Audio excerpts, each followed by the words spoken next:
Domingo 28 del tiempo ordinario en el ciclo B. Las riquezas como obstáculo para encontrar a Dios.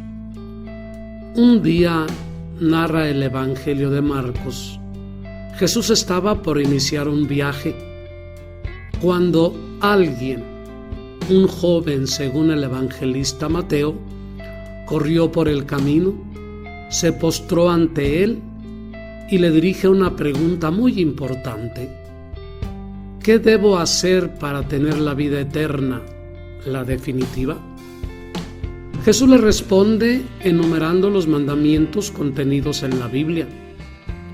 El modo seguro de estar por el camino de la salvación es cumplir la voluntad de Dios. Aquel joven responde a Jesús: todas estas cosas las he observado desde mi infancia, desde mi adolescencia. Esas palabras llenas de obediencia y de amor hacia Dios revelan un corazón bueno, y Jesús lo reconoce, pues lo invita a entrar en el grupo elegido de sus discípulos con 5 pequeñas palabras, pero muy revolucionarias al mismo tiempo. Va, vende, da, ven y sígueme. Pero aquel joven es rico, y para poner en práctica la invitación de Jesús, debería desprenderse de todo. Llega a él la tristeza y deja a Jesús. En su vida cambia eso que el justo afirma en la primera lectura. Entre el espíritu de la sabiduría divina y la riqueza, escoge la riqueza. Jesús aguarda al joven, pero luego a sus discípulos, y da una respuesta amarga. ¿Cómo es difícil para quien es rico entrar en el reino de Dios? Y con esta afirmación Jesús condena la riqueza.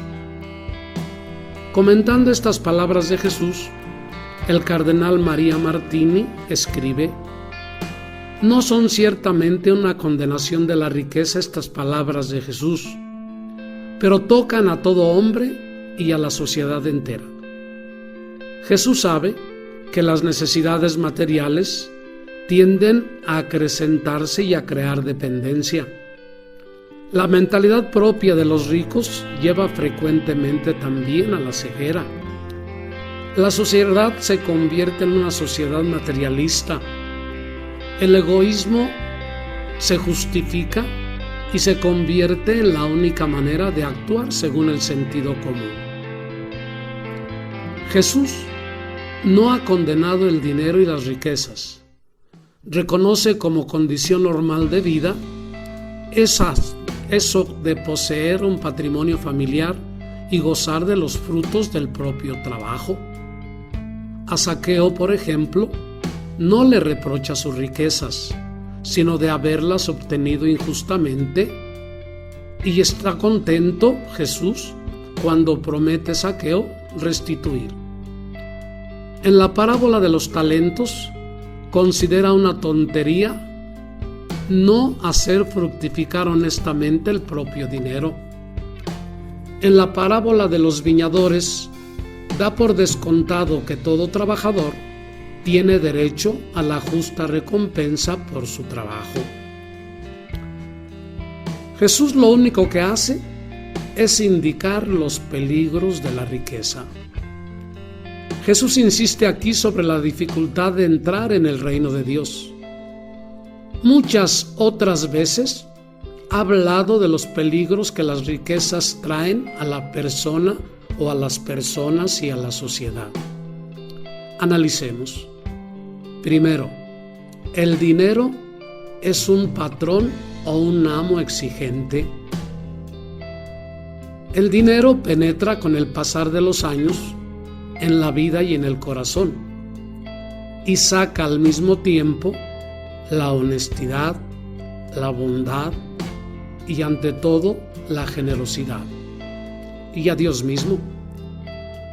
Jesús dice: nadie puede servir a 2 patrones o a 2 amos.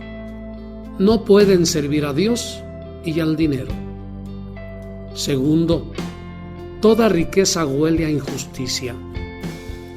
El dinero tiende a multiplicarse y nos persuade para usar el poder, la impiedad hacia los débiles.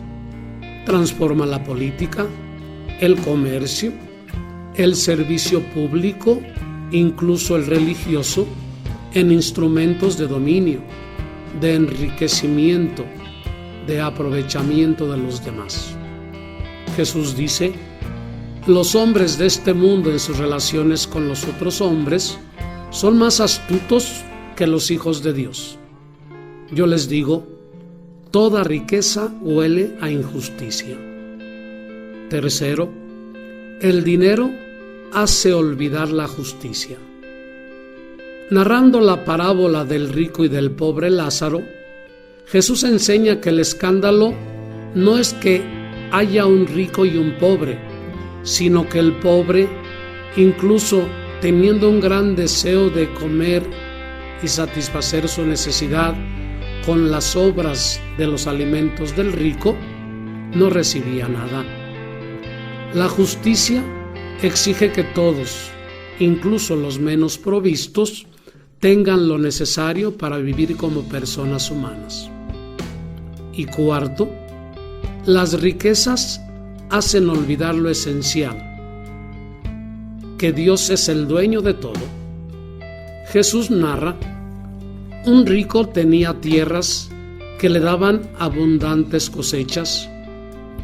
Entra en sí mismo y dice: ahora que ya no tengo lugar para las nuevas cosechas, demoliré los viejos almacenes o los viejos magazines y construiré otros más grandes. Después me diré a mí mismo: bien, diviértete. Pero Dios le dijo: tonto, esta misma noche deberás morir. Finalmente Jesús dijo: esta es la condición de aquellos que acumulan riquezas solo para sí mismos y no se preocupan de construir un capital de amor y de dedicación que tiene mucho más valor ante Dios. Un milagro. Los discípulos expresan también nuestra inquietud ante el discurso de Jesús. No es el hombre quien se salva, sino es Dios que salva. He aquí el milagro. Es el Señor quien nos colma de bienaventuranzas, que se ha dejado quitar todo y que todo ha dejado. No son los esfuerzos de perfección los que nos introducen en el reino, sino es la sabiduría del sentido de Dios y de su misterio que da sabor a las cosas, exaltando su valor. Por eso, ante la invitación de tener cuidado y saber usar de los bienes materiales que Dios nos da, oremos juntos. Oh Dios nuestro Padre, que escrutas los sentimientos y los pensamientos del hombre, no hay criatura que pueda esconderse ante ti. Penetra pues en nuestros corazones con la espada de tu palabra, para que a la luz de tu sabiduría podamos valorar las cosas terrenas y eternas y convertirnos en libres y pobres para tu reino. Por nuestro Señor Jesucristo, tu Hijo, que vive y reina contigo en la unidad del Espíritu Santo y es Dios por los siglos de los siglos. Que Dios los bendiga. Feliz semana para todos.